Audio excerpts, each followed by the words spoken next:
Hello everyone, welcome back to Astronomy Into the Stars. In this video, I'm going to outline how I plan on building an observatory in my backyard, and I'll be making a YouTube series on this that you can follow along and maybe you can build your own observatory.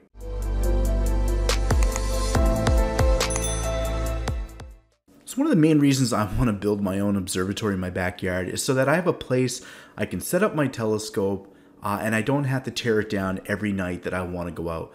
I do find the process of setting up my telescope takes me 20-25 minutes, and then by the time I'm done, it's pretty late, and I just kind of want to leave it up. But I still got to tear it down, put it away. But having a space where I can put my telescope, have it permanently set up, have a space where I can work inside the observatory, it's just going to make the experience that much more enjoyable for me.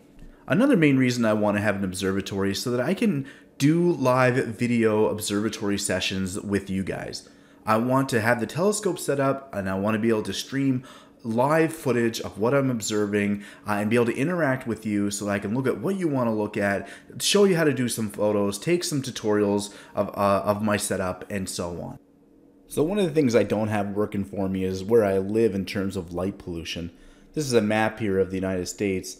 And as I zoom in here on a certain area, you can see the red areas where it's really bright because of street lights and city lights and so on. And the green area is, not so bad, and the blue is pretty good. I live roughly in a class 5 area. You can see the Bortle scare, that's a class 4. There over, if I can get that to stick, that's a class 5.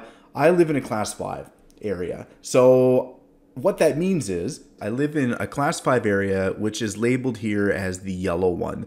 The label is suburban. It tells me the sky magnitude. The magnitude just tells you how bright the sky is going to appear because of the city lights. You can see the naked eye limit magnitude. So without a telescope, I should be able to see between a 5.5 and a 6 magnitude roughly.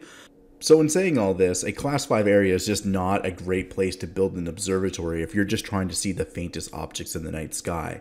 But for me, that's not what this is about. For me, it's about building an observatory that I can use regularly and be much more comfortable while engaging in astronomy. So after doing a lot of research on observatories, what I decided to make was a roll-off roof observatory.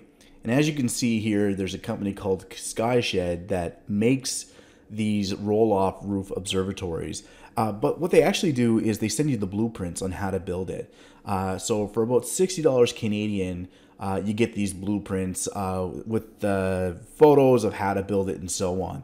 And here's kind of what they look like from some of their customers that have built them.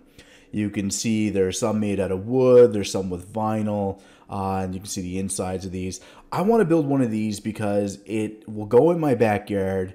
I think the dome is really cool, but I just kind of want it to look more like a shed, roll off the roof, and I also like that it's a bit bigger. So if I bring people in to look through the telescope, it's just a bigger space for them to go. I think my wife also would prefer to have something that looks more like a shed than a giant dome in my backyard. If you're not very good at building things with your hands, you can also just buy the dome and just place that in your backyard on a small concrete foundation. So this is what I'm trying to go for. As you can see, the roof will actually slide on rails over to the left there, giving you the view of the entire sky, and it can close back up when you're done, leaving your telescope set up. I'm going to go with the vinyl siding to try to match the siding of a shed that I already have in my backyard. And I'm just going to try to make it as cozy as it looks. I'm going to put little flower boxes below the windows. So please hit the like and subscribe button to follow along as I build this observatory from start to finish. Thank you very much, everyone, and until next time, clear skies.